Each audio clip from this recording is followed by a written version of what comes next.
घूम फिर के यही बात आ जाती है कि डिस्ट्रैक्शन है, एंग्जाइटी है। ये हो क्यों रहा है? This is a inner sense of restlessness, internally है वो बेचैनी। परेशान जो भी है, लेकिन आज मैं देख रहा हूँ कि जो भी नहीं, लगभग सभी परेशान हैं। सभी परेशान क्यों हैं? सबका अपना अपना रीजन है। जैसे हम लाइफ को अगर अलग अलग एरियाज में डिवाइड करें, करियर हो गया, रिलेशनशिप्स हो गए, फ्रेंड्स फैमिली हो गया, फाइनेंस हो गया, अलग अलग एरियाज में हर किसी की एक जर्नी चल रही है। कुछ लोग इसलिए परेशान हैं कि वो उस गोल में आगे नहीं बढ़ पा रहे हैं, कुछ लोग इसलिए परेशान हैं। मेंटल हेल्थ ऐसा टॉपिक है कि सिर्फ 1 घंटे में तो डिस्कस नहीं किया जा सकता, लेकिन हमारा मानना ये है कि ऐसे कंटिन्यूस डिस्कशन हम लोग करते रहेंगे। डॉक्टर मैडी फिर आपसे कंटिन्यू करेंगे। बहुत सारे टॉपिक्स ऐसे थे। मेंटल हेल्थ में भी ऐसा कुछ कोई क्राइटेरिया होता है कि 6 महीने आप साइकेट्रिस्ट या साइकोलॉजिस्ट पे चले ही जाओ? ऐसा कोई क्राइटेरिया नहीं है।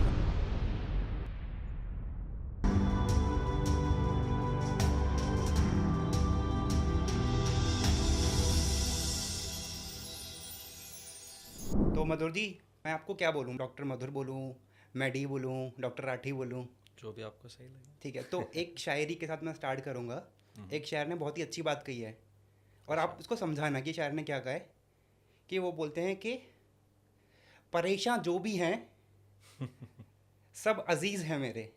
मतलब परेशान जो भी हैं सब अजीज़ हैं मेरे, और मानते हैं नहीं पर मरीज़ हैं मेरे। बिल्कुल। तो जैसे जब मैं स्कूल में था ना, कोई भी पोएम आती थी तो पहले आप उसकी 4 लाइन लिखते थे और फिर आप समझाते थे कि इन पंक्तियों में कवि क्या कवि कहना चाहता ये है। कहना चाहता है, डैश डैश कहना चाहता है। तो आप बताओ, ये 4 पंक्तियों में शायर या कवि क्या कहना चाह रहा है? हाँ, ये पंक्तियाँ कवि ने तकरीबन 7-8 साल पहले लिखी होगी, जिसमें उन्होंने ये जाना कि ये जो मेंटल हेल्थ की फील्ड है, इसमें सबसे इम्पॉर्टेंट चीज़ ये हो जाती है कि कोई भी इंसान जब अपनी लाइफ में कोई चेंज करना चाहता है, आपको लाइफ में किसी भी तरीके का चेंज लाने के लिए पहले ये एक्नॉलेज करना, पहले एक्सेप्ट करना ज़रूरी है कि अभी उस चेंज की ज़रूरत है, कि अभी जो सिचुएशन है वो सही नहीं है, कि मुझे कुछ तो चेंज करना है। आप पहले एक्नॉलेज करोगे तभी तो उसे चेंज करोगे। लेकिन सबसे बड़ा चैलेंज ये आता है मेंटल हेल्थ की फील्ड में कि लोग ये मानना ही नहीं चाहते कि कोई तो परेशानी है, कि कुछ तो प्रॉब्लम है, कि कुछ तो गलत है, कि कुछ तो ऐसी चीज़ है जो हमें परेशान कर रही है, जिसको हम ठीक करना चाहते हैं। या फिर क्योंकि लोगों को ऐसा लगता है कि अगर मैं ये मान लूँ कि मेरी लाइफ में कुछ सही नहीं चल रहा है, या मेरी मेंटल हेल्थ सही नहीं है, या कुछ तो प्रॉब्लम है, इसका मतलब ये हो गया कि मैं वीक हूँ, कि मेरे से प्रॉब्लम सॉर्ट होती नहीं है, कि मैं नहीं कर पा रहा हूँ। और ये एक्नॉलेज करना खुद के लिए एक बहुत बड़ा चैलेंज है। वो इसलिए चैलेंज है क्योंकि फिर हम हमेशा स्ट्रेंथ को वेलनेस से इक्वेट करते हैं कि अगर मैं सब अच्छा है मतलब मैं स्ट्रांग हूँ, अगर कुछ भी सही नहीं है तो मैं वीक हूँ, है ना। तो ये पंक्तियाँ मैंने 7-8 साल पहले लिखी थी, जब मैं पढ़ाई कर रहा था, जब मैं रेसिडेंट था, जब मैं साइकेट्री की फील्ड में जस्ट एंटर किया था। कि परेशान जो भी है वो सब अजीज़ है मेरे। अजीज़ इसलिए है क्योंकि उनकी परेशानी दिखती है, अजीज़ इसलिए है क्योंकि मैं चाहता हूँ कि वो उस परेशानी से बाहर निकले, मैं चाहता हूँ कि वो अपने ऊपर काम करे, मैं चाहता हूँ कि वो उस क्वालिटी की लाइफ जिए जिसकी जो उनकी कैपेसिटी है, जो उनका पोटेंशियल है। लेकिन वो तभी होगा, मेरे उनके प्रॉब्लम को समझने से ये चीज़ नहीं होगी। वो तब होगी जब वो खुद समझे कि मैं जिस लेवल पे चल रहा हूँ लाइफ में, इससे ज़्यादा मैं कर सकता हूँ, मेरी जो परेशानियाँ हैं इसका हल निकल सकता है, मेरी जो प्रॉब्लम्स है वो सॉल्व हो सकती हैं। और ये जानने के बाद अगर वो तैयारी कर ले कि हाँ मुझे यहाँ से आगे बढ़ना है, तो फिर मैं बिल्कुल I would be more than happy to help them. And there are so many other people also जो उनकी मदद कर सकते हैं। लेकिन अगर आप, जब तक स्टूडेंट तैयार नहीं होता तब तक टीचर नहीं आता, ऐसा कहते हैं। सही बात है। राइट। तो लोग मानते नहीं हैं, लेकिन वो मरीज़ तो है, लेकिन वो सफ़र तो कर रहे हैं। तो वहाँ से ये शेर निकला था कि परेशान जो भी है वो सब अजीज़ है मेरे, मानते हैं नहीं लेकिन मरीज़ है मेरे। अगर वो मान ले तो आप मरीज़ से नॉर्मलिटी की तरफ जा सकते हो, आप अपने आप पे काम करके चीज़ें सेल्फ अच्छे से इम्प्रूव कर सकते हो। ठीक है, तो इस पे ही आता है ना कि परेशान जो भी है, लेकिन आज मैं देख रहा हूँ कि जो भी नहीं, लगभग सभी परेशान हैं। तो सभी परेशान क्यों हैं? सबका अपना अपना रीज़न है। जैसे हम लाइफ को अगर अलग अलग एरियाज में डिवाइड करें, करियर हो गया, रिलेशनशिप्स हो गए, फ्रेंड्स फैमिली हो गया, फाइनेंस हो गया, पर्सनल ग्रोथ हो गया, राइट। अलग अलग एरियाज में हर किसी की एक जर्नी चल रही है, हर किसी ने अपने दिमाग में ठान रखा है कि मुझे ये करना है, मुझे ये अचीव करना है, मुझे रिलेशनशिप में ये करना है, मुझे इस इंसान के साथ में रिलेशनशिप में रहना है, मुझे अपनी रिलेशनशिप को इस लेवल पे लेके जाना है, मुझे अपने करियर में इतनी ग्रोथ करनी है, मुझे इतना पैसा कमाना है। हर किसी का अपना अपना एक गोल है, और कुछ लोग इसलिए परेशान हैं कि वो उस गोल में आगे नहीं बढ़ पा रहे हैं, कुछ लोग इसलिए परेशान हैं कि वो लोग वो गोल अचीव कर चुके, उन्हें लगा कि बहुत खुशी होगी लेकिन वैसा कुछ महसूस नहीं हुआ। उस बुलंदी पे एक मोमेंट के लिए लगा कि चल यार कर लिया, लेकिन उसके बाद फिर वो खालीपन आ गया कि अब क्या, आगे क्या, राइट। तो हमने एक आदत डाल रखी है कॉन्स्टेंटली भागते रहने की, राइट। जिसको हम कहते हैं the happiness paradox, the happiness run, right. तो आपको हमेशा ये लग रहा है कि मैं ये कर लूँगा तो खुशी मिलेगी, ये कर लूँगा तो खुशी मिलेगी, ये कर लूँगा तो खुशी मिलेगी, लेकिन वहाँ खुशी है नहीं। खुशी, अगर आप उस प्रोसेस में खुश है तो आप अचीवमेंट के बाद भी खुश है, अचीवमेंट के आगे जो चीज़ आप फिर से वही प्रोसेस कंटिन्यू करेंगे वहाँ पे भी खुश हैं। तो हर किसी के परेशानी का अलग रीज़न है, हर किसी के परेशानी का एक अलग मीडियम है, एक अलग एक्सप्रेस होने का तरीका अलग है। कुछ लोग परेशान हैं तो वो अकेले हैं कि मेरा कोई दोस्त नहीं, मेरे पास ऐसा कोई नहीं जिससे मैं बात कर पाऊँ, ये एक परेशानी है। कुछ लोग बहुत लोगों से सराउंडेड है लेकिन उन्हें उसमें अकेलापन महसूस होता है कि यार पहचान के तो बहुत लोग हैं लेकिन जानता कोई नहीं है मुझे, कोई ऐसा इंसान नहीं, कोई ऐसा शख्स नहीं जिससे जाके मैं बात करूँ। कुछ लोगों को फाइनेंशियल परेशानियां हैं, राइट। कुछ लोगों को करियर में परेशानियां कि I can do better but I am not able to do better. तो कहीं ना कहीं अपने अंदर कोशिश तो हर कोई कर रहा है। मैं ये हमेशा सबसे कहता हूँ कि जो भी इंसान हम तक पहुँचता है, किसी भी मेंटल हेल्थ प्रोफेशनल तक पहुँचता है, वो खुद बहुत सारी चीज़ें ट्राई कर चुका है, लेकिन कहीं ना कहीं एक इंटरनल ब्लॉक आता है। आज ही मैं एक पेशेंट से बात कर रहा था, तो हम ये बात कर रहे थे कि ज़िंदगी में सक्सेस अचीव करने का, what ever that success means, सबके लिए अलग अलग मतलब है ना, 4 हर्डल्स है। एक ये कि आपको क्लैरिटी नहीं है, आपको पता नहीं है कि मेरे लिए सक्सेस क्या है, मुझे करना क्या है, इसलिए आप दूसरों का देख देख के भाग रहे हो कि यार ये भी कर सकते, वो भी कर सकते, वो भी कर सकते हैं, राइट। वो होने के बाद आप खुश नहीं हो क्योंकि वो अपने अंदर से नहीं आ रहा है, राइट। तो क्लैरिटी नहीं है। दूसरा ये है कि आपके पास में रिसोर्सेस नहीं है वो चीज़ हासिल करने के लिए, है ना। तीसरा ये है कि आपके पास स्किल सेट नहीं है। रिसोर्सेस मेरे पास है लेकिन मेरे पास स्किल नहीं है उन रिसोर्सेस को यूज़ करने की। मेरे पास हथौड़ा है लेकिन मुझे नहीं पता कि यूज़ कैसे करना है, इससे मुझे कोई चीज़ बनानी हो तो, राइट। स्किल सेट नहीं है। स्किल सेट आप सीख सकते हो, रिसोर्सेस आप बोरो कर सकते हो, राइट, खरीद सकते हो। और चौथा ये है कि आपके पास माइंड सेट नहीं है। मुझे पढ़ाई करनी है, मुझे ये भी पता है क्या पढ़ना है, मेरे पास किताबें भी हैं, मुझे पढ़ना भी आता है, लेकिन मेरा मन नहीं है। मैं पढ़ने बैठता हूँ तो मुझे बेचैनी होती है, मैं पढ़ने बैठता हूँ तो मुझे घबराहट होती है कि होगा नहीं होगा, क्या होगा, कैसे होगा। ये हो गया माइंड सेट। और मैक्सिमम लोगों का मैंने देखा है कि problem comes at the mind set part. ठीक है, कि हम करना तो चाहते हैं लेकिन जब हम शुरू करते हैं तो समझ में नहीं आता। कभी कभी लगता है कि सक्सेस कितना लेट आएगा, कितना टाइम लगेगा, और ऐसे टाइम की पॉजिटिव फील होने लग जाती है कि कब होगा, कब होगा, कब होगा। तो ये सारी चीज़ें हैं जिससे लोग परेशान हैं। और इसी में जो दूसरी लाइन थी कि मानते हैं नहीं, तो मानते क्यों नहीं है? वही, क्योंकि अगर मान जाए तो कहीं ना कहीं ये जो इक्वेशन दिमाग में है कि सब सही है मतलब मैं स्ट्रांग हूँ, कुछ भी गलत है मतलब मैं वीक हूँ।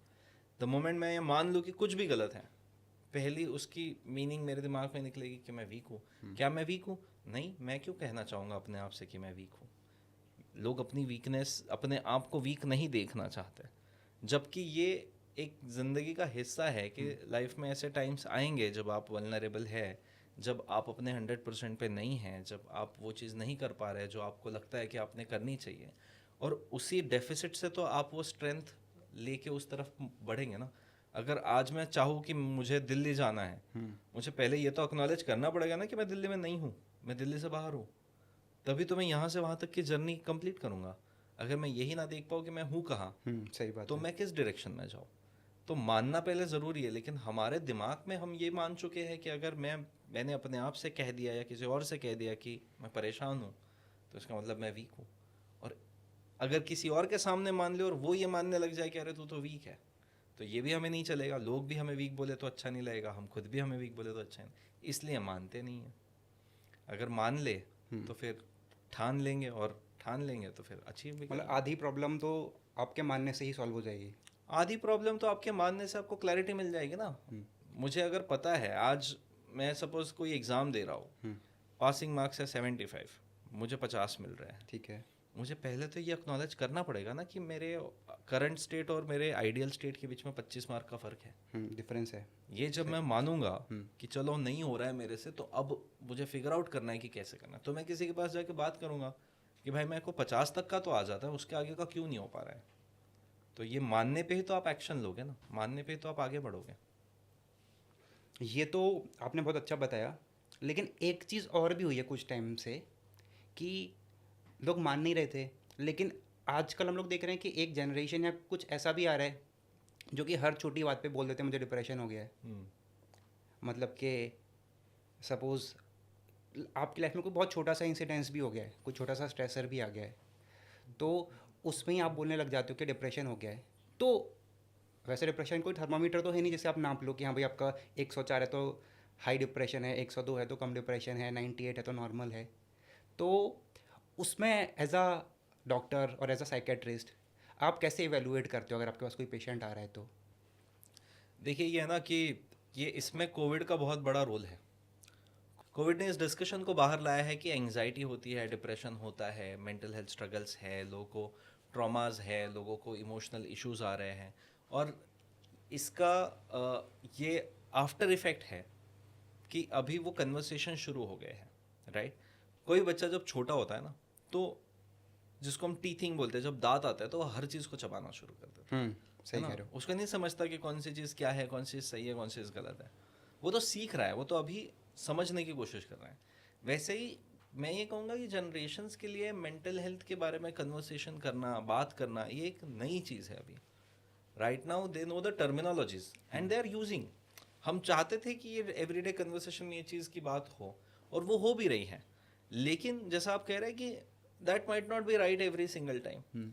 किसी को, अब लोग इमोशंस को ही लेबल नहीं कर पाते कई बार अपने। तो कई बार लोग सैडनेस को डिप्रेशन बोल देते हैं कि सर मुझे कल शाम से डिप्रेशन हो रहा है।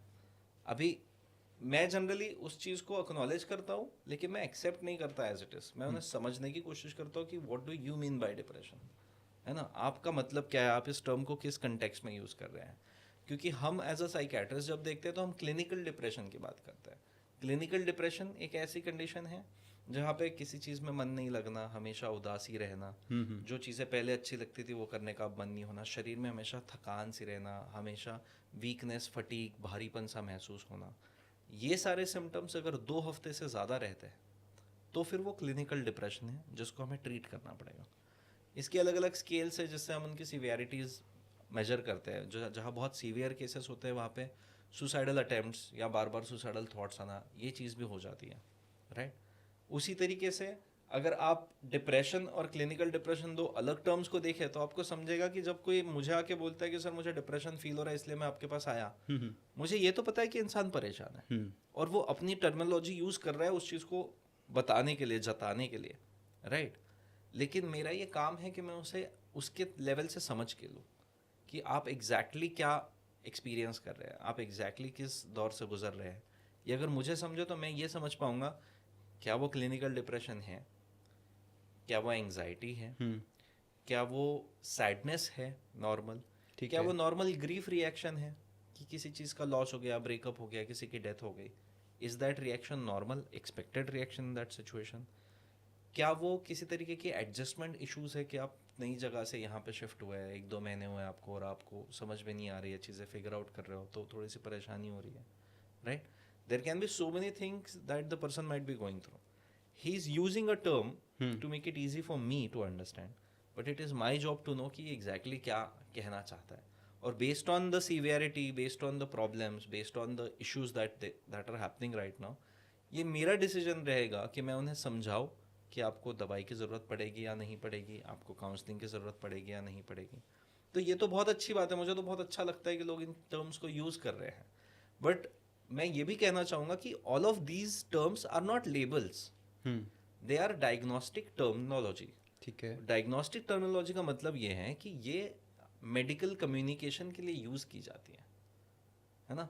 किसी इंसान को अगर डायबिटीज़ है, मैं अगर उसके पेपर पे डायबिटीज़ लिख दूँ, वो जिस भी डॉक्टर के पास जाएगा उस डॉक्टर को समझेगा कि मैंने इस वर्ड में क्या लिखा है ना। किसी को हाइपरटेंशन है, मैं हाइपरटेंशन लिख दूँ, उससे समझेगा कि इस वर्ड में क्या लिखा है। मुझे हर बार ये नहीं लिखना है कि इसका बीपी मैंने 4 बार लिया तो इतना इतना था, इतने से ज़्यादा था, इतने से कम था, ये दवाई दी गई, ये हुआ, राइट। उस एक टर्म में मैं उसकी सारी हिस्ट्री, मैं उसका करंट स्टेट, मैं उसका प्लान ऑफ ट्रीटमेंट, ये सारी चीज़ें इन्वॉल्व कर रहा हूँ।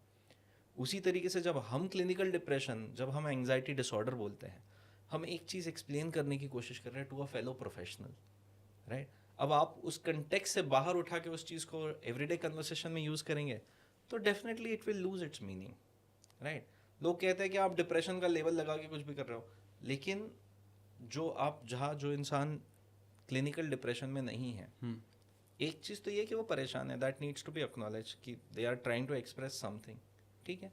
दूसरा ये है कि जो एक्चुअली क्लिनिकल डिप्रेशन में है उसकी जो सिवेरिटी है उसके हिसाब से we have to we have to behave, we have to help them, we have to support them, right.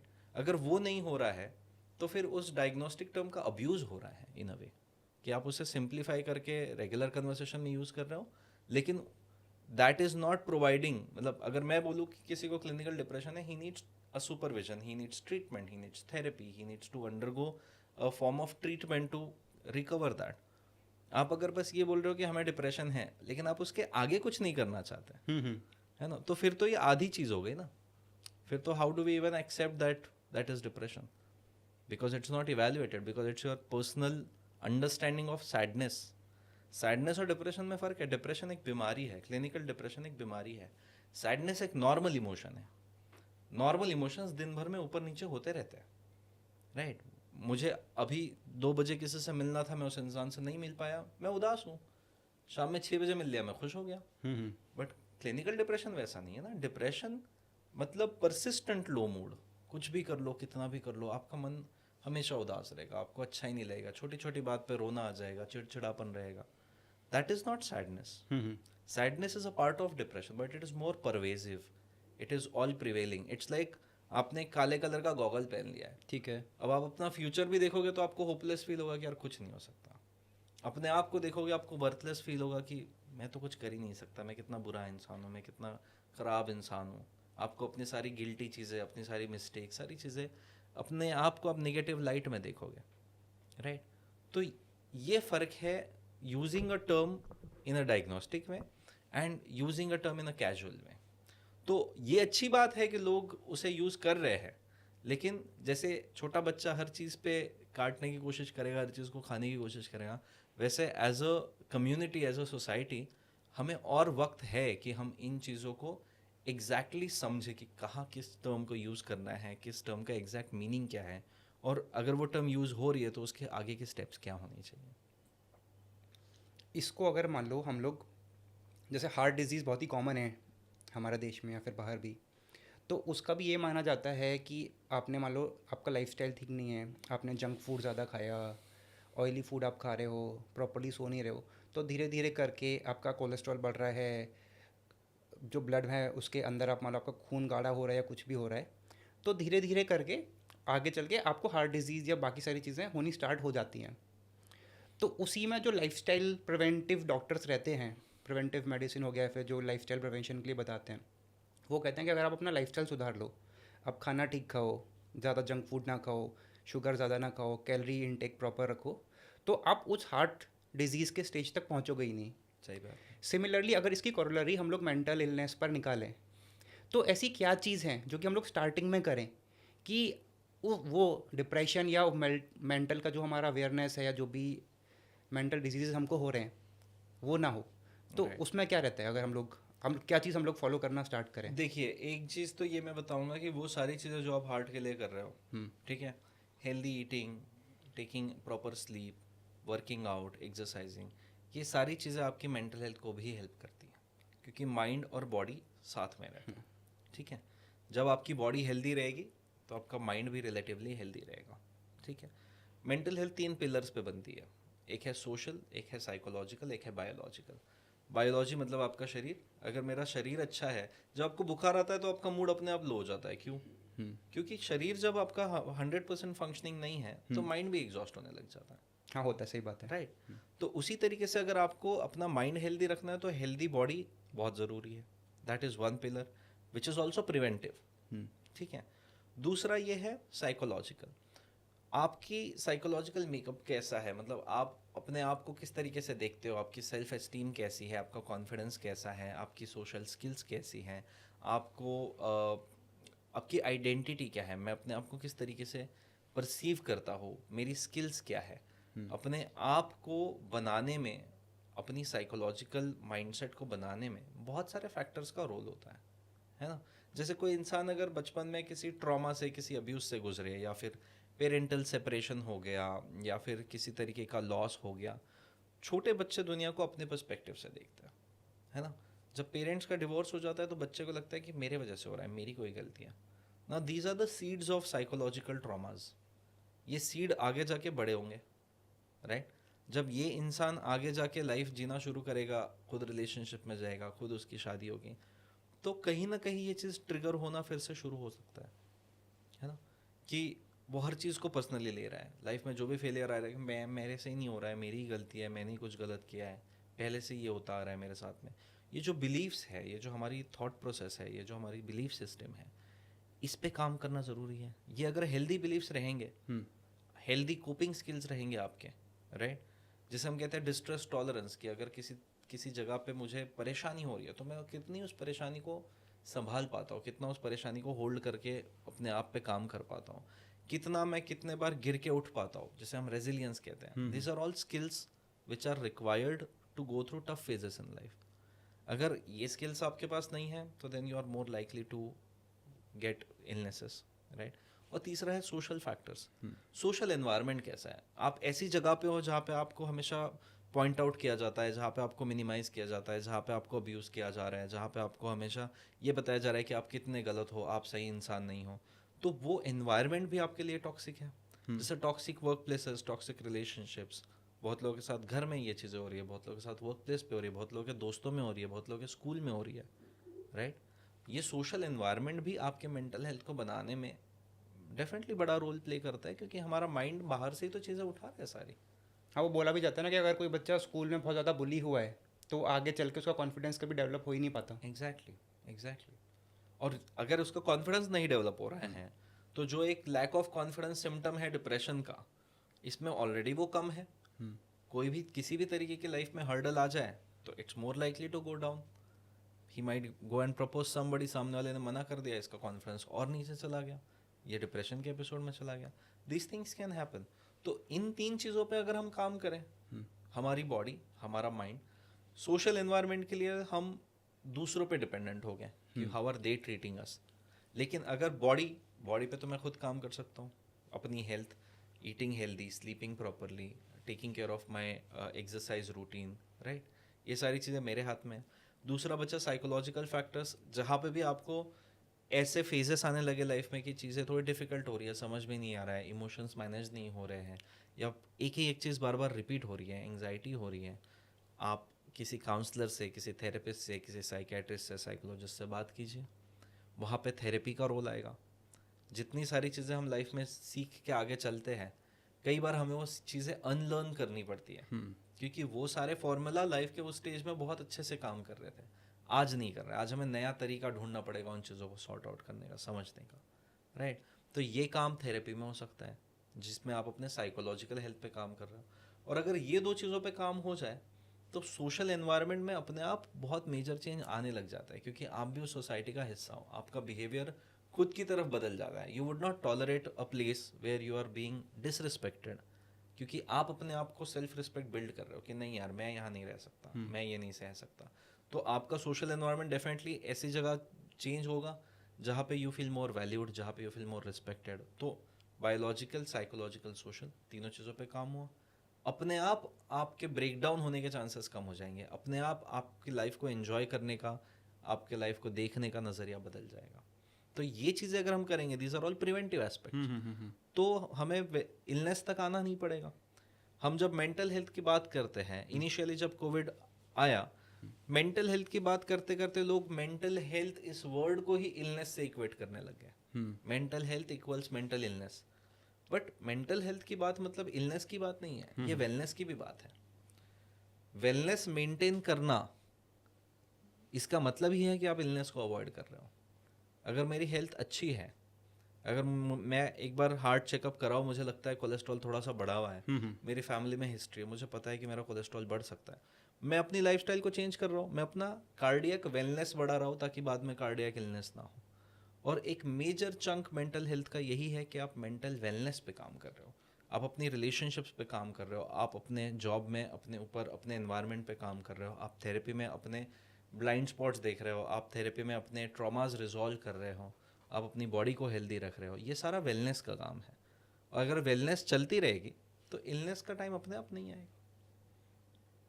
मतलब ये तो वही बात हो गई कि अगर आपको फिट रहना है तो आपने अपने ऊपर काम किया, वो फिजिकली फिटनेस पे भी लागू हो गया, वो मेंटली फिटनेस पे भी लागू हो गया, और आपस में रिलेटेड भी हैं कि अगर आप फिजिकली फिटनेस पे काम कर रहे हो तो वो आपको थोड़ा सा मेंटली हैप्पीनेस भी देगा ही। बिल्कुल। और अगर आप मेंटली आप थोड़ा सा अगर हैप्पी हो तो फिर आपका मन करेगा कि आप ज़्यादा एक्टिविटीज़ करो, तो फिजिकल फिटनेस पे भी आपका काम होगा, इवन आपका कैरियर प्रोडक्टिविटी। मतलब एक वेब है कि अगर आपकी एक चीज़ खराब हो रही है तो वो आपकी बाकी चीज़ों पे भी इम्पैक्ट तो करेगी Impact करेगी। करेगा ही करेगा। इट्स लाइक अ व्हील, है ना। मेरा जो व्हील ऑफ लाइफ है उसमें अलग अलग सेक्शंस है। There is career, there is relationship, there is friends, there is leisure, there is personal growth, there is finance, health, wealth, बहुत सारी चीज़ें हैं। एक जगह कोई भी व्हील पंक्चर करने के लिए एक छेद करना ज़रूरी है। एक छेद होते ही सारे जगह की हवा निकल जाएगी, और उसमें हवा भरने के लिए भी एक जगह से आप हवा भरना शुरू करो, सारी चीज़ें अपने आप ठीक होना शुरू हो जाती हैं, राइट। और दूसरी एक बात ये भी है कि लोग ये गलती करते हैं कि जब तक ब्रेकडाउन नहीं हो जाता, है ना, हम हमारी स्कूटर तब तक सर्विसिंग में नहीं लेके जाएंगे जब तक वो कहीं ब्रेकडाउन ना हो जाए। सही बात है। राइट। लेकिन अगर आप उसका प्रॉपर मेंटेनेंस करवाते रहो तो भी ब्रेकडाउन नहीं होगा। लेकिन लोग ये प्रॉब्लम होती है कि मैंने in terms of physical health भी ये देखा है कि वेट बढ़ गया तो मुझे एक्सरसाइज करनी है ताकि मैं वेट लूज करूं, वेट लूज हो गया तो मैं एक्सरसाइज बंद कर दूंगा क्योंकि हो तो गया लूज, फिर वेट गेन शुरू होगा। लेकिन वो जो प्रोसेस है जो आपको वहां तक लाई है, वो प्रोसेस आगे कंटिन्यू करना ज़रूरी है ताकि आप वहीं पे रहे। अगर आप उस प्रोसेस को कंटिन्यू नहीं करेंगे तो आप फिर से उसी स्टेज में पाएंगे अपने आप को। मेंटल हेल्थ के बारे में भी लोग यही करते हैं, they would feel good, they would feel that everything is going good, so they would not be actively working on things which might be bothering them. जब कहीं ब्रेकडाउन हो जाए, जब कहीं प्रॉब्लम आ जाए, तब उनको ऐसा हो जाता है कि जल्दी से जल्दी सब ठीक कर दो।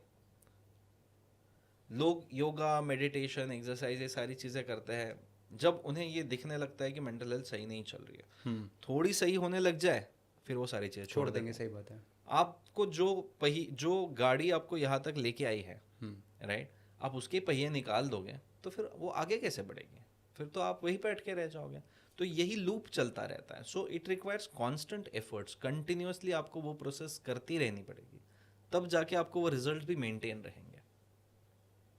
जैसे दांतों के लिए बोला जाता है कि आप अपने डेंटिस्ट को हर 6 महीने में एक बार चेकअप करवाई लो। बाकी फिटनेस के लिए बोला जाता है कि 6 महीने या 1 साल में आप अपना बॉडी चेकअप करवाई लो, CBC करवा लो, बाकी ब्लड के टेस्ट करवा लो। तो मेंटल हेल्थ में भी ऐसा कुछ कोई क्राइटेरिया होता है क्या एक 6 महीने में आप साइकेट्रिस्ट या साइकोलॉजिस्ट पे चले ही जाओ? ऐसा कोई क्राइटेरिया नहीं है। मैं ये बताता हूँ कि मेंटल हेल्थ की जो नैया है ना, उसकी जो सेल है दैट इज़ योर इमोशंस, उसका जो कंपस है दैट इज़ योर इमोशन। जहाँ पे आपको ऐसा लगे कि मेरे इमोशंस मेरे से मैनेज नहीं हो रहे हैं, emotions are getting too overwhelming, और इन इमोशंस का दूसरों पे असर पड़ रहा है, मेरे रिलेशनशिप्स पे, मेरे काम पे असर पड़ रहा है, that is a kind of a signal where you need to go and talk to a third person, which better if that person is trained to know about, to talk about mental health, any counselor, therapist, psychiatrist, psychologist, social worker, anybody. लेकिन वो इंसान train होना चाहिए आपके उस perspective को देखने के लिए, राइट। तो अगर आपको लगता है कि मेरे इमोशंस मुझे समझ में नहीं आ रहे हैं, या मेरी चीज़ों का कभी कभी मैं चिड़चिड़ापन रहता है, कभी कभी अचानक से उदासी रहती है, कभी कभी अचानक से बेचैनी हो जाती है, समझ में नहीं आ रहा है क्या हो रहा है, take an opinion, talk to someone, right. They might guide you. कुछ शॉर्ट टर्म चीज़ें रहेगी कि ये करके देख लो, कुछ बार आपको ये समझ में आ जाएगा कि अच्छा ये इशू है, इसकी वजह से मैं इतना परेशान हूँ, मैं बैक ऑफ द माइंड ये चलते रहता है, तो उन चीज़ों पे काम हो जाएगा। काम हो जाए, रिजॉल्व हो जाए, बहुत अच्छी बात है, राइट। कई बार it might require more number of sessions to work in depth, and कई बार ये भी होता है कि चीज़ें रिजॉल्व हो जाती है। उस रिजॉल्व करने की प्रोसेस में the purpose of every therapy is to teach you a skill of how to resolve your internal conflicts. Okay. ठीक है. हर थेरेपी, हर कंसल्टेशन के बाद हम ये कहते हैं कि the purpose is to make this person independent of me, to teach that skill. वो स्किल अगर आप सीख जाओ तो अगली बार लाइफ जब नया प्रॉब्लम लाएगी ना, आप फिर से ये फॉर्मूला लगा के उसको सॉल्व करके ट्राई कर सकते हो. राइट. कई बार वो हो जाएगा, कई बार नहीं होगा, क्योंकि life is like it's like a onion, multiple layers है. एक चीज़ रिजॉल्व हो भी गई, हो सकता है दूसरी और आए. लेकिन अगर आप वो प्रोसेस करते रहोगे, अगर आप किसी का सुपरविजन लेके वो चीज़ करते रहोगे, तो होगा ये कि हर दूसरी बार, हर तीसरी बार वो प्रॉब्लम जल्दी सॉल्व होगा, क्योंकि आपके दिमाग ने नया तरीका ढूंढना, नया वे आउट फिगर आउट करना ये सीखा है, which is a skill which is very important to keep figuring out things in life. तो there is no set duration कि आपको इतने दिनों बाद करना है. अब मेंटल हेल्थ के बारे में ऐसा नहीं बोलते हैं. हाँ, अगर आप दवाइयाँ ले रहे हो, अगर आपको प्रॉपर इलनेसेस है, एंग्जाइटी डिसऑर्डर, डिप्रेसिव डिसऑर्डर, तो आपके डॉक्टर जो भी आपको रेकमेंड करे, वी जनरली रेकमेंड कि आप 3 महीने में, 2 महीने में, 1 महीने में आके दिखा दीजिए. अगर हमें डोज एडजस्ट करना है, डोज स्टेबल हो गया, तो देन वी माइट से कि आप लंबे ड्यूरेशन के बाद आके दिखा दीजिए, just to make sure that everything is going okay. लेकिन अगर आपको किसी तरीके की बीमारी नहीं है, you are mentally healthy at this time point, I would not directly recommend unless आपको कुछ, वो तो हम वैसे ही डॉक्टर के पास नहीं जाते जब तक हमें ये नहीं पता चलता कि कुछ प्रॉब्लम है. इसमें एक चीज़ ये भी है कि हम लोग जो देखते भी हैं आसपास में कि आजकल डिस्ट्रैक्शन बहुत ज़्यादा है, और आप ये मान के चलो कि ओवर थिंकिंग हो गया, लैक ऑफ फोकस हो गया, प्रोक्रेस्टिनेशन हो गया. आजकल ये तो लगभग हर आदमी को है. तो एक तरीके से ये क्या है कि थोड़ा सा हम लोग ये भी मानते हैं कि तो नॉर्मल ही आज के टाइम पे प्रेशर बहुत ज़्यादा है, वर्क प्रेशर हो गया, कंपटीशन है, ट्रैफिक बहुत ज़्यादा है, उससे आपको इरिटेशन होता है. तो कहीं ना कहीं एक मेंटल हेल्थ पे थोड़ा सा इम्पैक्ट तो हर किसी के है, जिस चक्कर में लोगों को ये लगता है कि ये तो होना ही है, और मतलब उसको नॉर्मल मान के चल रहे हैं वो. राइट. तो उसमें कब वो नॉर्मल से एबनॉर्मल हो जाएगा, और चांसेस हैं कि कोई और ऐसा ट्रिगर आया जिस वजह से वो इम्पैक्ट उसका और ज़्यादा बढ़ गया. फिर उसमें एक बात ये भी आती है कि लोग ये मानते हैं कि यार किसी साइकेट्रिस्ट पे हम लोग जाएंगे, या फिर एक बार हमारा मेडिसिन वगैरह हमने शुरू कर लिया तो इसकी आदत लग जाएगी, या ये कभी छूट नहीं सकता है, या एक तरीके से मान लो कि एक सोसाइटी का टैग भी लग जाएगा कि भाई ये तो साइको है.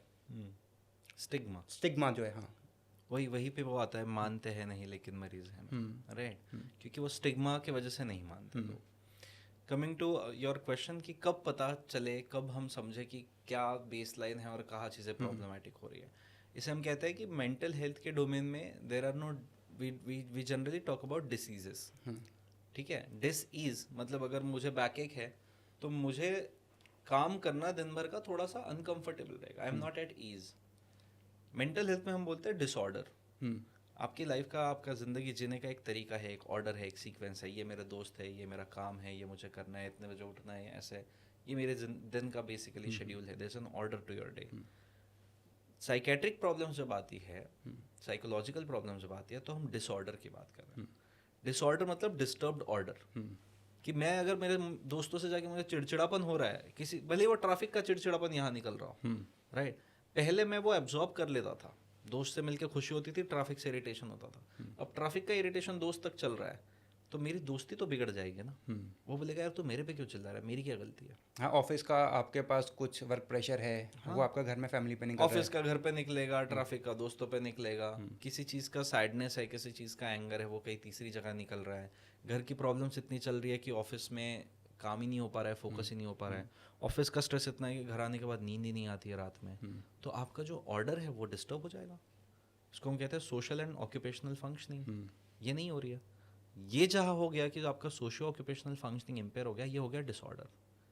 अब disorder can be mild, disorder can be severe. जहाँ सुसाइडल थॉट्स आ रहे हैं, जहाँ पे इंसान बिल्कुल यही समझ नहीं पा रहा है कि मैं कहाँ हूँ, जहाँ पे इतना ज़्यादा एडिक्शन हो गया किसी चीज़ का, से अल्कोहल, स्ट्रेस बहुत है ऑफिस का, तो रोज़ घर पे शराब पिए बिना रात को नींद ही नहीं आती, शराब पीना ज़रूरी हो गया. तो अब आप नॉर्मल लाइफ नहीं जी पा रहे हो, राइट. तो ये सीवियर केसेस है जहाँ पे हम ये कहते हैं कि यहाँ दवाइयों की ज़रूरत पड़ेगी. अगर यही माइल्ड है, मुझे समझ में आ रहा है कि नहीं यार मुझे ना हॉस्पिटल का टेंशन घर पे निकल जाता है कभी, मैं किससे बात कर लेता हूँ एक बार कि यार ये क्या हो रहा है। तो मैंने बहुत जल्दी स्टेप ले ली क्योंकि मैंने आइडेंटिफाई कर लिया, राइट। तो माइल्ड केसेस में I might not require medicine, severe cases में मेडिसिन ज़रूरी हो जाती है, स्पेशली जब आपकी नींद डिस्टर्ब हो रही है, जब आपकी बॉडी सफ़र कर रही है, जब आपको बाकी इशू शुरू हो रहे हैं, पैनिक अटैक, एंग्जाइटी आना, दिल की धड़कनें तेज़ हो जाना, पसीने छूटना, हाथ पैर कांपना, नींद नहीं आना, भूख नहीं लगना, पेट साफ नहीं होना, कॉन्स्टिपेशन होना, छाती में दर्द होना, पेट में दर्द होना, मतलब आपकी बॉडी इन्वॉल्व हो रही है। बॉडी जहाँ इन्वॉल्व हो गई वहाँ पे दवाई की ज़रूरत पड़ेगी। Now the rule of thumb is, कुछ इलनेसेस में हमें लॉन्ग टर्म दवाई लेनी पड़ती है क्योंकि वो एक बीमारी है, लाइक डायबिटीज़, हाइपरटेंशन।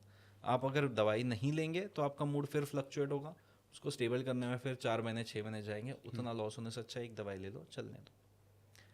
कुछ इलनेसेस में अगर हम जल्दी इंटरवेंशन कर दें, दवाई से हम बॉडी को स्टेबल करते हैं, थेरेपी, साइकोलॉजिकल काउंसलिंग से हम कोर इश्यूज पे काम करते हैं, जैसे वो सेटल होने लग जाए हम दवाई कम करके बंद कर देते हैं। This is how we generally operate and this is what helps. मैंने तो मेरे कई पेशेंट्स में देखा है कि जैसे वो एंग्जाइटी के सिम्टम्स लेके आते हैं, मैं उनको बोलता हूँ अभी दवाई लगेगी, 1 महीना दवाई से जब आप थोड़े सेटल हो जाओ, क्योंकि आपका दिमाग, जब तक आपका शरीर बेचैन है ना, आप किसी से बात करने पे भी फोकस नहीं कर पाओगे। आपका दिमाग अपने आप इधर आएगा कि मुझे ये क्यों हो रहा है। उस टाइम पे थेरेपी, काउंसलिंग करके कोई फ़ायदा नहीं, क्योंकि आप फोकस ही नहीं कर पा रहे हो। तो क्या करना चाहिए उस टाइम पे? तो उस टाइम पे दवाई से उन सिम्टम्स को, पहले बायोलॉजिकल सिम्टम्स को सेटल करना चाहिए, उसके बाद हम थेरेपी ऐड करेंगे। दवाई और थेरेपी कुछ दिन तक साथ में चलेगी, फिर दवाई का डोज कम होना शुरू होगा। कम होते होते अगर आप मेंटेन कर रहे हो, चीज़ें सही सही चल रही हैं, तो then we get a confidence कि इसकी दवाई कम करके हम बंद कर सकते हैं। अगर आपके जो स्ट्रेसर्स है जिनकी वजह से ये प्रॉब्लम हुआ, सपोज किसी के रिलेशनशिप में कन्फ्लिक्ट्स है जिससे एंग्जाइटी शुरू हुई, अब वो रिलेशनशिप डिवोर्स की तरफ जा रही है तो एंग्जाइटी और बढ़ेगी, राइट। अब कोर्ट केस हो गया तो वो एंग्जाइटी और बढ़ेगी। तो ऐसे केसेस में मैं दवाई बंद नहीं कर सकता ना इमीडिएटली, क्योंकि आपको फंक्शन करना ज़रूरी है, फंक्शन करने में वो दवाई हेल्प कर रही है। काउंसलिंग भले ही आप करवा लेंगे, लेकिन जब तक कॉन्स्टेंट स्ट्रेसर्स लाइफ में चल रहे हैं, मेजर स्ट्रेसर्स, तब तक it is not advisable that I stop medicine. मैं दवाई बंद कर दूँ, फिर से ज़्यादा फ्लेयर अप हो जाए प्रॉब्लम, फिर ज़्यादा दवाई लगेगी, फिर ज़्यादा ड्यूरेशन लगेगा, फिर ज़्यादा प्रॉब्लम आ सकती है। इसलिए हम ये कहते हैं कि ये तो बहुत बड़ा मिथ है कि दवाइयाँ लॉन्ग टर्म चलेगी, ठीक है, क्योंकि हर डिसीज़ में, हर बीमारी में ज़रूरी नहीं है कि आपको लॉन्ग टर्म दवाई लेनी पड़े। मैक्सिमम केसेस में अगर आप जल्दी इंटरवेंशन करें तो हम दवाई बंद कर सकते हैं, तो वो डिसीज़ पूरा पूरा रिकवर हो सकता है। इसी में एक मेरा फॉलोअप क्वेश्चन ये है कि हमारे यहाँ क्या रहता है ना, कि अगर मान लो कोई मेडिसिन भी ले रहा है या किसी डॉक्टर के पास भी जो जा रहा है, तो वो आपसे ये पूछता है कि भाई क्या गारंटी है कि मैं दवाई लेने के बाद ठीक हो ही जाऊँगा। मतलब वो हर चीज़ में 100% गारंटी चाहिए। मतलब हमारा इंडिया का जो कंज्यूमर है उसको चीज़ें सस्ती भी चाहिए, अच्छी भी चाहिए, गारंटी भी चाहिए, हाँ, और बार्गेन भी करेगा वो उसमें। तो ऐसे वाले केस में आपके पास मान लो ऐसा कोई पर्सन आता है, तो आप कैसे अप्रोच करते हो? देखिए, मैं उनको ये बताता हूँ कि आपके जो करंट सिम्टम्स हैं ये इस बीमारी के लग रहे हैं। इस बीमारी में जो मोस्ट कॉमनली यूज दवाई है, या जो दवाई में से मैंने ज़्यादा रिस्पांस देखा है इन दिस प्रोफाइल, अगर डायबिटीज़ है, हाइपरटेंशन है, अगर किसी को हार्ट डिसीज़ है, किसी को किडनी डिसीज़ है, तो हमें उस हिसाब से दवाइयाँ सिलेक्ट करनी पड़ती है जो वो प्रॉब्लम्स ना एग्जैगरेट करे, राइट। तो मैं उन्हें बताता हूँ कि ये दवाई आपकी कंडीशन के हिसाब से सही है। I am starting on a low dose. मैं मिनिमम डोज से शुरू करूँगा, मैं देखूँगा 15 दिन बाद कि हमें कितना रिस्पॉन्स लग रहा है, क्योंकि ऐसा ना हो कि मैं ज़्यादा डोज दूँ, आपको साइड इफेक्ट हो और आप फिर दवाई लेना बंद कर दो, राइट। तो I start on a low dose, monitor the improvement over next 2 weeks 4 weeks. अगर इम्प्रूवमेंट हो रही है then we might take a call कि हमें डोज बढ़ाना है या हमें उतना ही डोज रखना है। अगर उतने ही डोज पे हमें एडिक्वेट इम्प्रूवमेंट दिख रहा है then we continue with same dose. अगर हमें लग रहा है कि नहीं 50% चीज़ें ठीक हो गई, 50% और स्कोप है इम्प्रूवमेंट का, तो हम दवाई का डोज शायद और बढ़ाएंगे। Our plan is always start low go slow. धीरे धीरे आप डोज बढ़ाते बढ़ाते एक ऑप्टिमम डोज तक पहुंचोगे जहाँ पे साइड इफ़ेक्ट्स नहीं हो रहे, इफेक्ट्स ऑप्टिमम आ रहा है, फंक्शनिंग सही चल रही है। उस जगह से फिर हम उस डोज को कुछ महीनों तक कंटिन्यू करके फिर हम उसको कम करके बंद करने की, that is the plan. Short term plan ये होता है कि सिम्टम्स कंट्रोल हो, लॉन्ग टर्म प्लान ये होता है कि उसके जो साइकोलॉजिकल रीजनिंग्स है, जो भी रीजन्स है, अंडरपिनिंग्स है, बायोलॉजिकल साइकोलॉजिकल, वो ठीक हो जाए और उसके बाद में हम दवाई बंद करें। तो अगर कोई मुझे आके बोलेगा कि डॉक्टर साहब इसकी क्या गारंटी है, तो मैं उन्हें बोलता हूँ कि बिल्कुल कोई गारंटी नहीं है, लेकिन अगर आप दवाई नहीं लेंगे तो भी ये चीज़ प्रॉब्लम तो परसिस्ट होनी ही है। दवाई लेने से शायद कम हो जाए, क्योंकि मैक्सिमम पेशेंट्स में दवाई लेने से प्रॉब्लम्स कम ही हुए हैं, दवाई बनी ही उस चीज़ के लिए है, राइट। तो मेरा हेडेक हो रहा है, मैं पैरासीटामोल लूँगा, क्या गारंटी कि कम होगा नहीं होगा? पैरासीटामोल बना ही उस चीज़ के लिए है।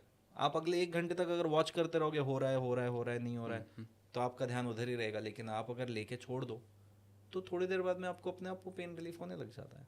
अगर साइड इफेक्ट होता है, क्योंकि हर दवाई हर पेशेंट को सूट नहीं होती, साइड इफेक्ट होता है तो मैं उन्हें बोलता हूँ कि आप मुझे 2 दिन बाद आके प्लीज़ बता दीजिए, सो दैट मैं वो दवाई चेंज कर दूँ, so that we can make that necessary change.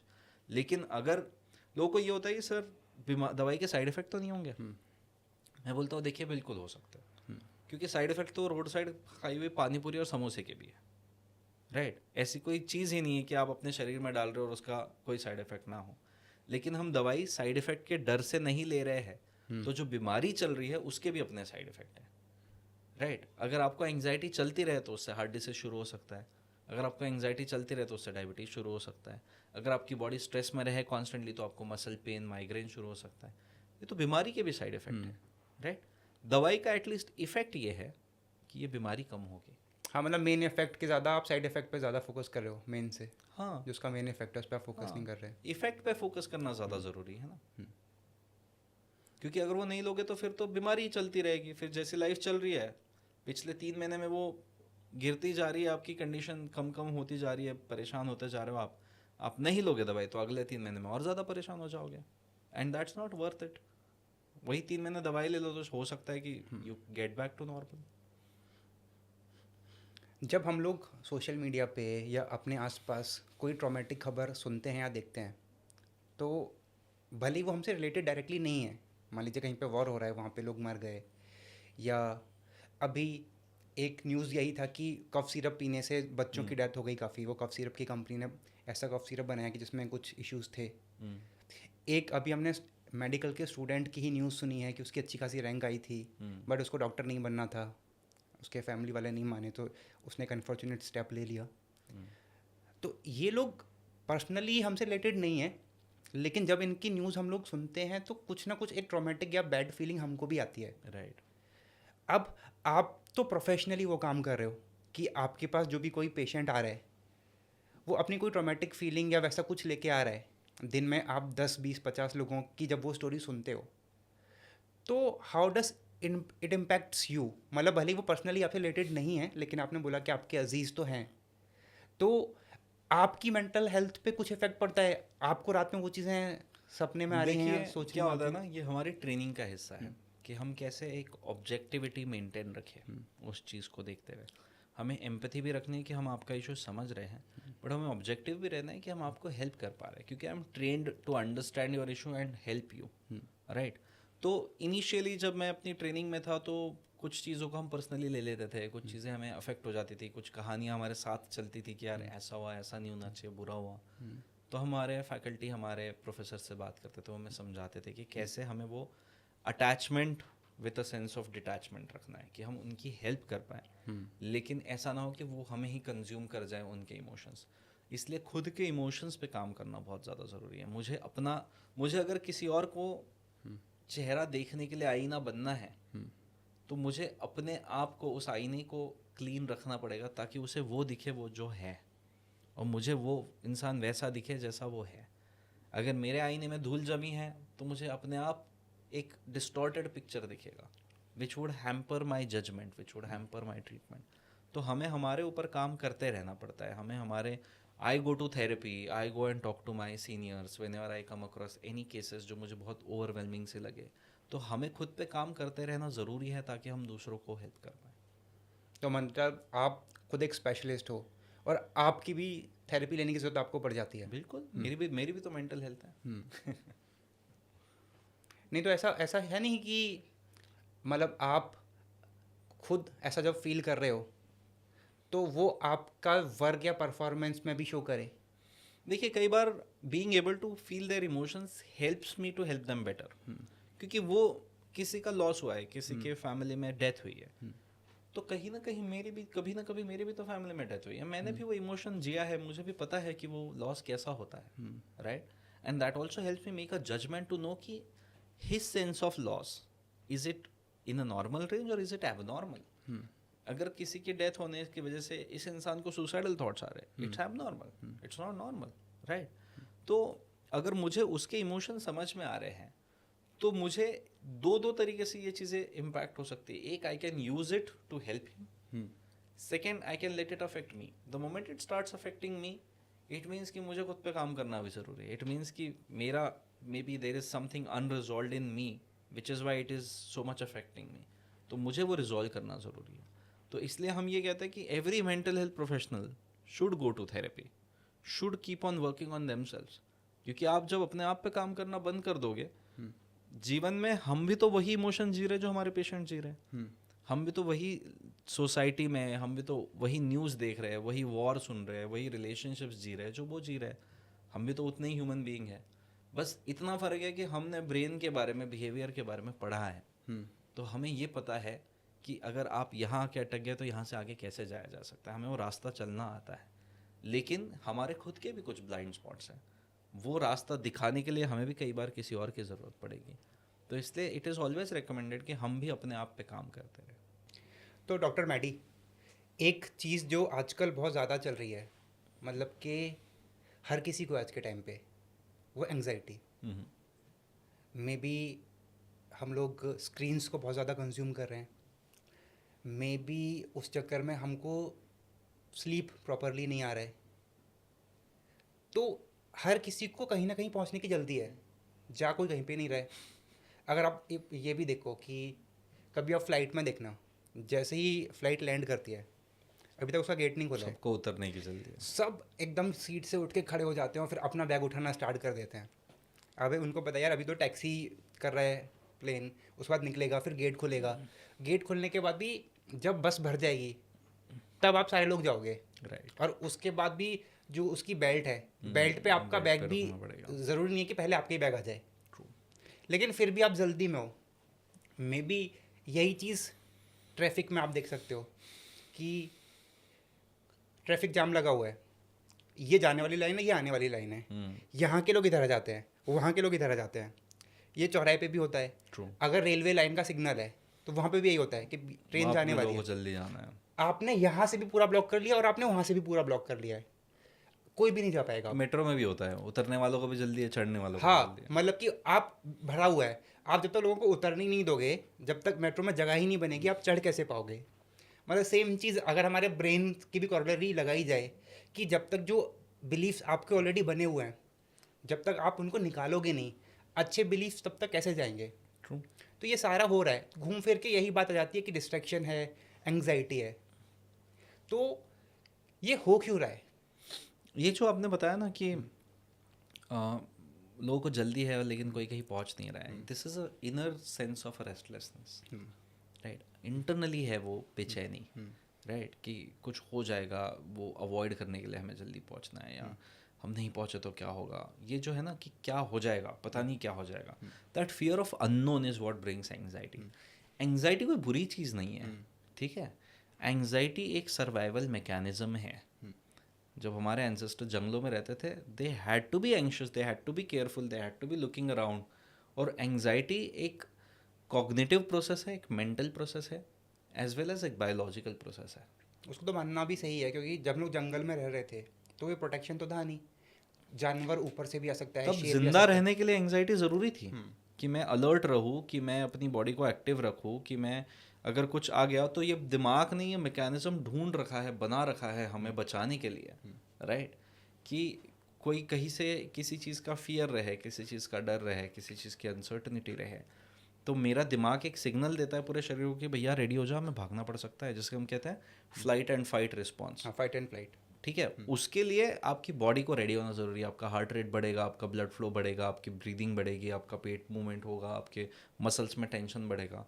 This is what the whole anxiety is. Right. लेकिन ये एक सर्वाइवल रिस्पॉन्स है. ये प्रॉब्लमेटिक तब है जब ऐसी कोई सिचुएशन ही नहीं है और आपकी बॉडी वैसे बिहेव कर रही है. आज हम जंगलों में नहीं रहते, आज हम घरों में रहते, ऑफिस में रहते हैं. There are no threats, there are no predators, there are no harm to life. लेकिन आज जो भी हमारे प्रेडेटर्स है, आज जो भी हमारे पीछे शेर भाग रहे हैं, वो मेंटल है. ये नहीं हुआ तो वो नहीं हुआ तो बॉस ने डांटा तो जॉब चली गई तो ब्रेकअप हो गया तो डिवोर्स हो गया तो बच्चों को कुछ हो गया तो माँ को कुछ हो गया, तो ये सारे ओवर थिंकिंग बहुत ज़्यादा है थॉट्स, आज के टाइम पे। ये सारे जो थॉट्स है ना, ये हम we are thinking about the worst possible. Thinking about the worst possible should help you to plan for it, but हम वो सोच के रुक जाते हैं, पैरालाइज हो जाते हैं कि ये हो गया तो, और फिर हम आपकी बॉडी उस स्टेट में जाके बिहेव करने लग जाती है कि हो गया तो फिर अभी परेशान होना है, अभी उसके लिए तैयारी करनी है, तो बॉडी वो फील होने लग जाती है सारी चीज़ें, राइट.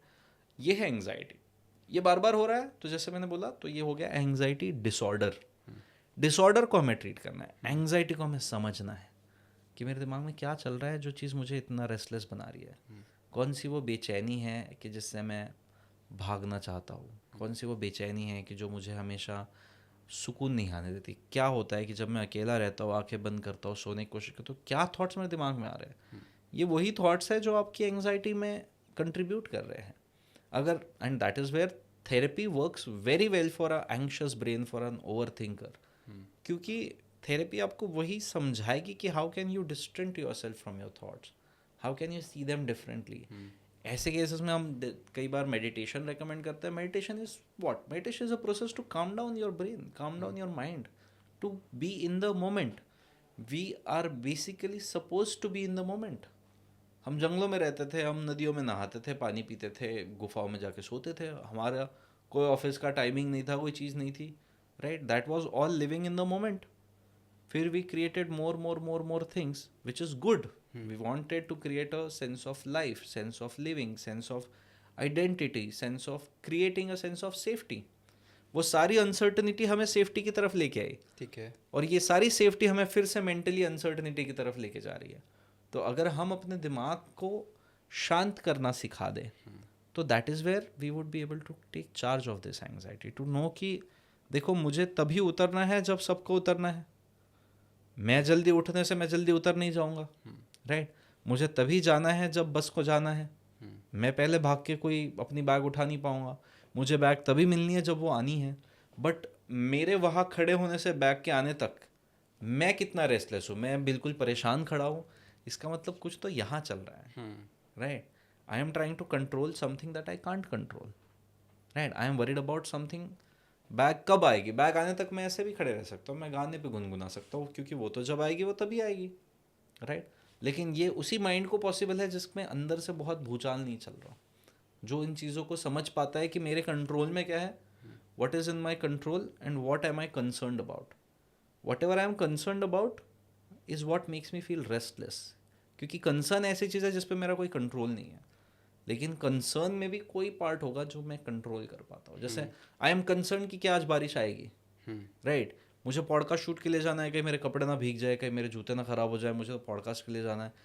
बट उस कंसर्न पे मैं कुछ नहीं कर सकता. बारिश पे मेरा कोई कंट्रोल नहीं है.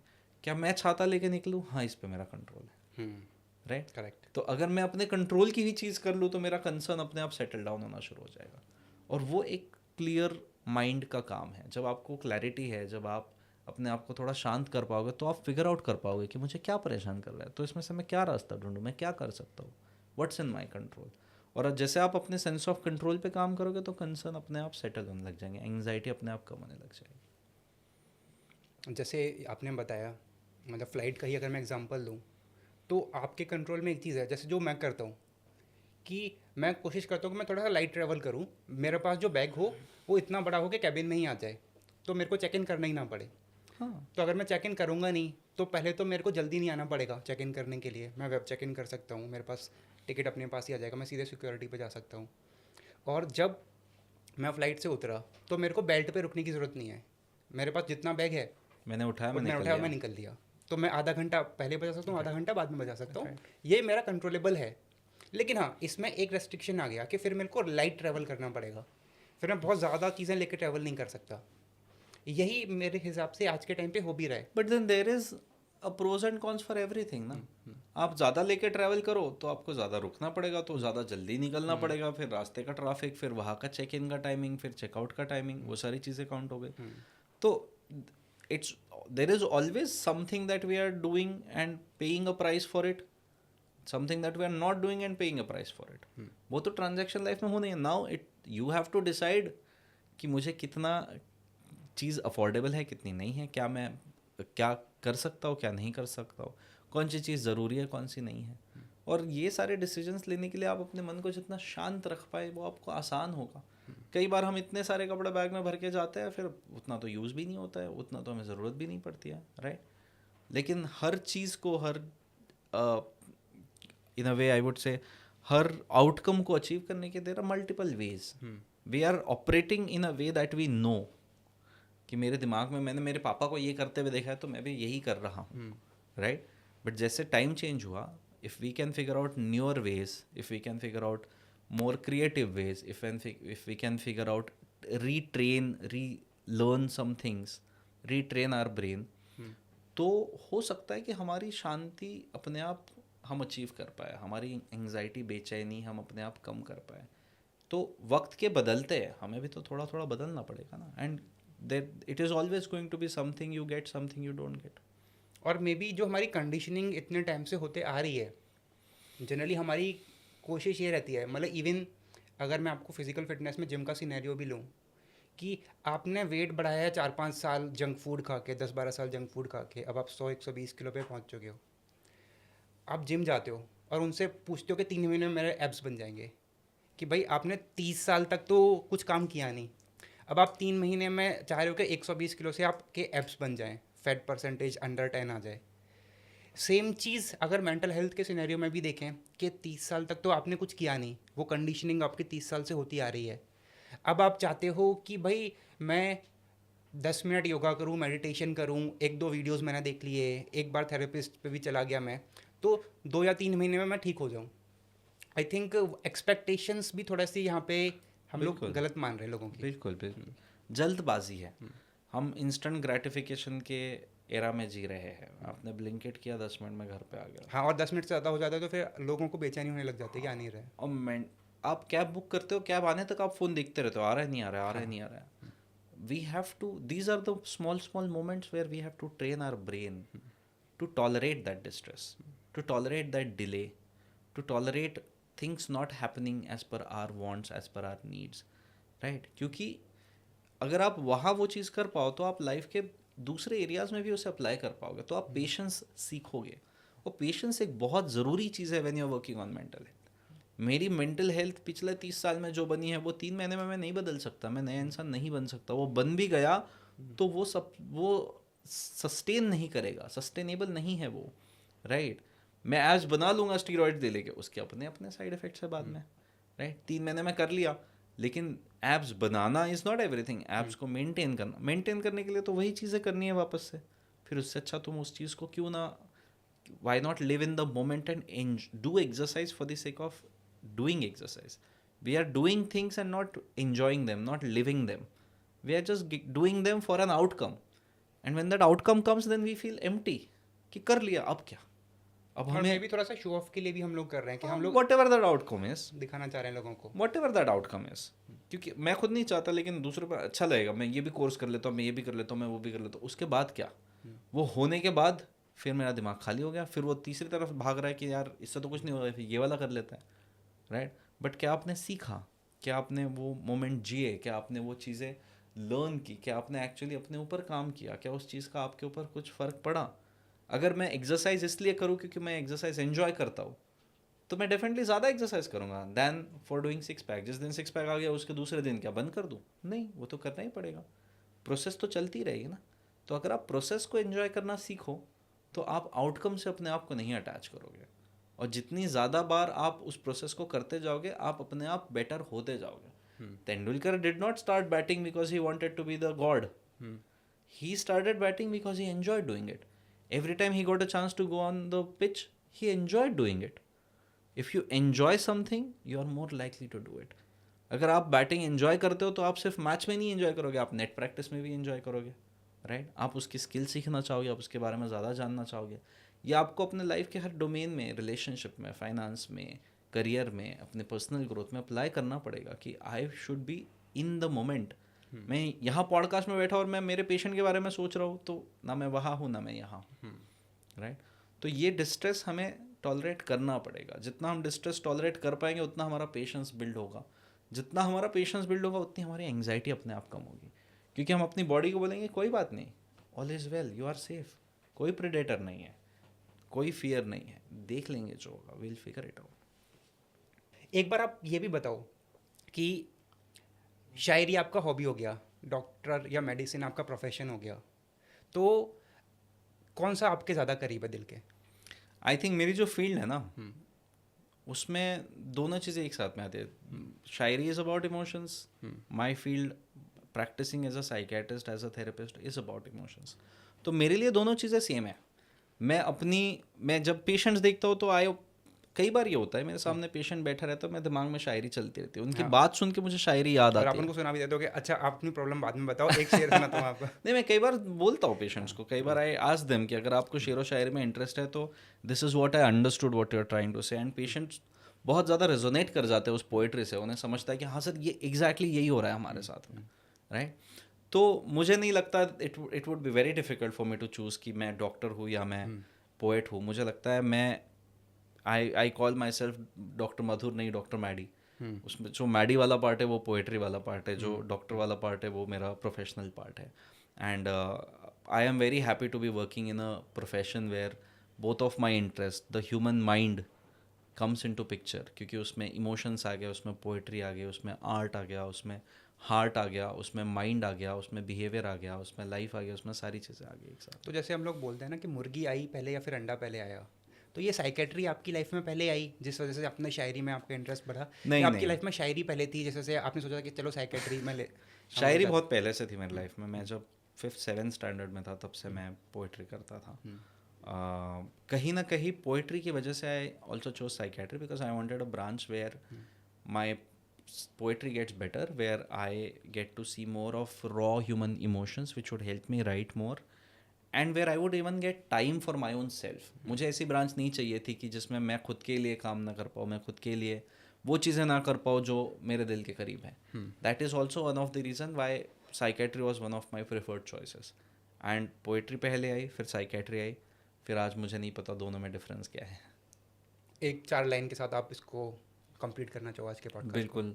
तो मेरा एक शेर था कि मेरे दिल में है ऐसी भी एक धड़कन के जो, मेरे दिल में है ऐसी भी एक धड़कन के जो, तेरे बस नाम भर से धड़क धड़क जाती है। हर खराबे ने बनाया है मुझे और अच्छा, हर खराबे ने बनाया है मुझे और अच्छा, सड़क टूटी भी हो तो मंजिल तलक जाती है। तो आप इस चीज़ से मत डरिए कि आपकी सड़क कैसी है, आप ये याद रखिए कि मंजिल मिल ही जाएगी। चलिए, बहुत बहुत अच्छा आपने कंक्लूड करा। और मेंटल हेल्थ ऐसा टॉपिक है कि सिर्फ 1 घंटे में तो डिस्कस नहीं किया जा सकता, लेकिन हमारा मानना ये है कि ऐसे कंटिन्यूस डिस्कशन हम लोग करते रहेंगे। डॉक्टर मैडी हमारे साथ आज हैं, फिर आपसे कंटिन्यू करेंगे। बहुत सारे टॉपिक्स ऐसे थे जो मतलब आज हम लोग डिस्कस नहीं कर पाए, लेकिन उनको आगे ज़रूर डिस्कस करेंगे। और आपने टाइम निकाला, आपका इतना बिजी शेड्यूल था, thank you so much for that. Thank you so much for having me. कुछ लास्ट वर्ड्स आप हमारे लिए अगर बोलना चाहो तो? आई थिंक आप जो कर रहे हो that's a very kind and very noble work, कि आप लोगों के थॉट्स को दुनिया तक पहुंचाना चाहते हो। And it is very important to choose the right voices, कि लोग किसे सुने, लोगों तक सही इन्फॉर्मेशन पहुंचे। और मुझे बहुत अच्छा लगा कि आपने ये वर्क पिकअप किया, आपने मुझे बुलाया सो दैट लोगों तक मेंटल हेल्थ के बारे में चीज़ें पहुँचे। So I am really thankful कि आपने मुझे बुलाया। Thank you so much. So इसको यहीं पर कंक्लूड करते हैं। एक बहुत अच्छा डिस्कशन हुआ है आज डॉक्टर मधुर राठी के साथ, और ये डिस्कशन मेंटल हेल्थ के ऊपर था, लेकिन हमने इसमें ऐसे टॉपिक्स डिस्कस करे हैं जो कि आपको ज़रूर सुनने चाहिए। और सिर्फ 1 घंटे के टॉपिक से बहुत सारी चीज़ें कवर नहीं हो पाती हैं, तो आप इसको कंटिन्यूसली हम लोग और भी ऐसे पॉडकास्ट आपके लिए लाते रहेंगे। मिलते हैं आपसे अगले एपिसोड में।